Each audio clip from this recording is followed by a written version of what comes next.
Well, good morning, everybody, and welcome. I am Pastor Guy, and this is Pastor's Corner. For those of you who are new to the corner, I'm Guy Watley, and welcome to my corner of the internet.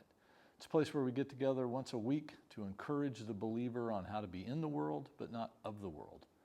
If you like what you hear, we encourage you to follow us on Facebook and YouTube, give us likes and thumbs up, and spread the word. Also, you can find us Sunday mornings at 10:30 Pacific time as we live stream our Sunday morning services every week, Lord willing. Anyway, welcome, and we're glad you're here. So it is that time of year again. It's hard to believe that, Sarah and I have been here over 20 years, 22, maybe 23 years in November, I'm not sure. But every year that we have been here, there's been some sort of summer children's program, a VBS, Vacation Bible School. When we first came, there was a church actually from the valley that was, they were a big church, had a big youth group, and they put together a team every summer and traveled around the state of Oregon doing vacation Bible schools at smaller churches that just didn't have staff, but there were still kids in the community, right? So they were coming here and doing that, and it seems like they came for a year or two when we first got here. And then one year they called around May, and we're like, we are not going to be able to go to Condon this year. And I was like, okay, thanks for calling. And, it was late in the game. So immediately we had a church meeting, and I said, here's the deal. They're not coming, and what do you want to do? And our little church here, we didn't even have any kids. We had one teenager, I think, at the time in our church. And hands down, everybody was like, well, we're doing VBS. We'll figure it out. We're going to do it. And so everybody came together. At that point in time, I think we started investing in group. When you look around the towns and the communities, there'll be signs up VBS and different themes and stuff. Usually that's group. They've got 2 or 3 different themes that they do. They always have a Holy Land theme where everything will be centered around Jerusalem and the time of Christ and stuff. And then they have other wild and wacky themes. So anyway, but it's expensive, several $100s to buy the kit and to do those things. But we did that for at least 15 years, if not longer. And it was quite the chore. It's very involved and takes up a lot of resource of time, people's time and energy and effort, and it was a blessing, and it was a big hit in the church.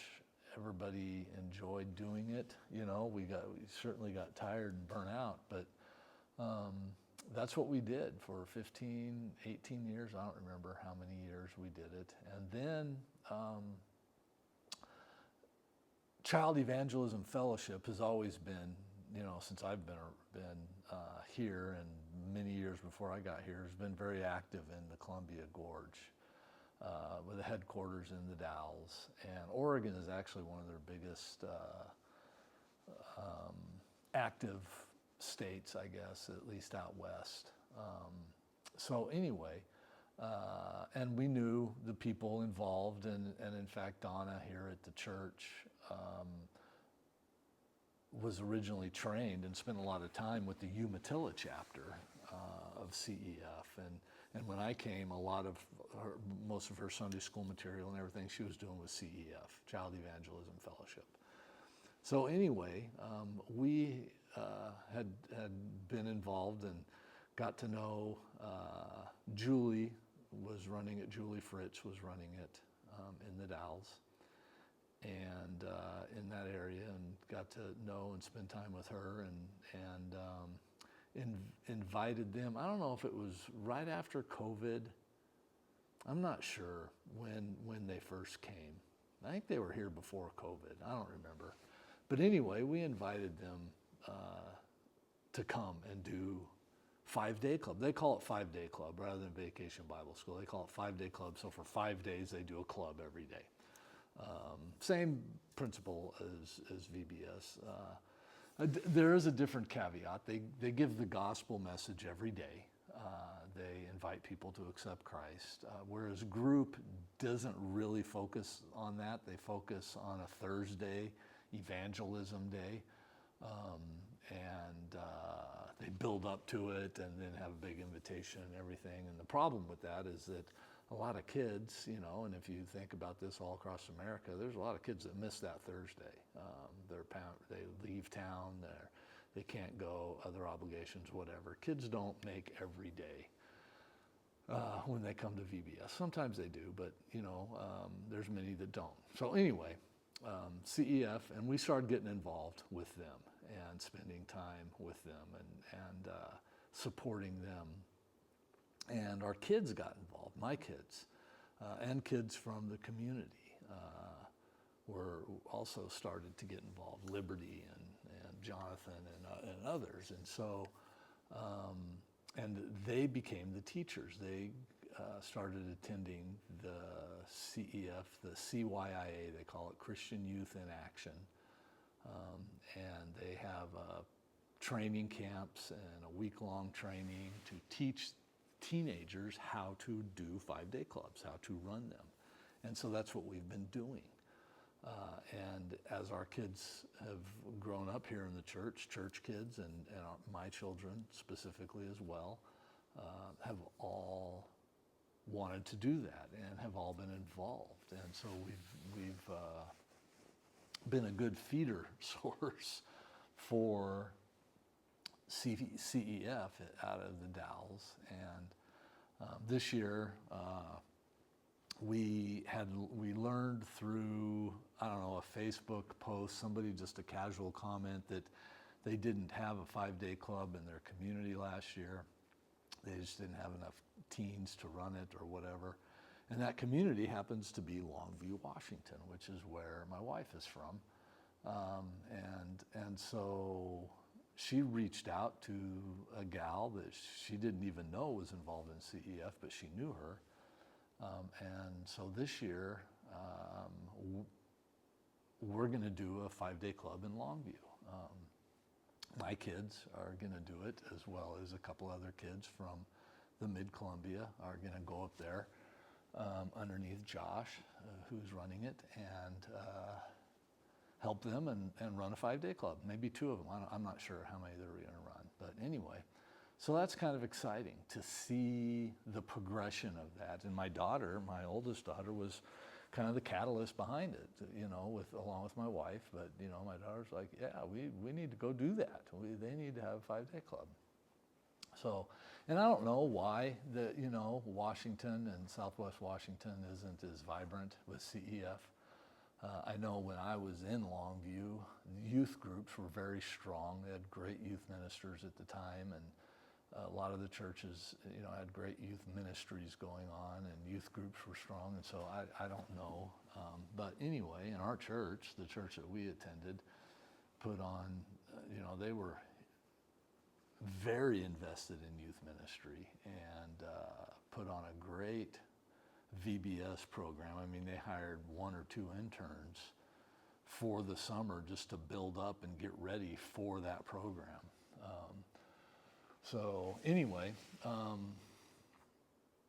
yeah, we've seen the progression. We've seen the growth of kids that we've sent them out into the field with CYIA, Christian Youth in Action, and they have caught fire, wanted to spread the gospel, and now we're seeing that move, you know, into Washington, helping out a struggling chapter, which is just a wonderful thing. And that doesn't mean our kids are perfect. They're sinners just like all of us, and siblings fight and all those things go on. But at the core, they still are believers in Jesus Christ and are living out their faith. And we're raising them up, hopefully, not to be ashamed of the gospel of Jesus Christ. As the Apostle Paul said, "For I am not ashamed of the gospel of Jesus Christ, for it is the power of salvation. There is no other name under heaven by which men must be saved, and that is Jesus Christ." And our kids and the kids that have come through this church are putting that on display by volunteering and deciding to go and make disciples. And that's just a wonderful thing. So we're in, it's Wednesday, day 3, here and in Fossil, and all the kids stay in our house. We borrow another fifth wheel from Paul and put it in our driveway, and so we have a whole bunch of kids hanging out when they're not doing this, and it's wonderful. My wife loves it to death.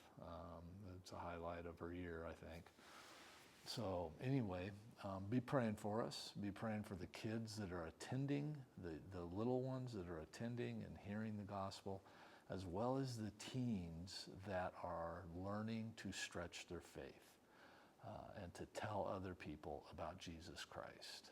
And they stumble along the way. Everything's not perfect. It's not polished and fine-tuned. They do the best they can, and they practice and they rehearse, and they do a wonderful, marvelous job.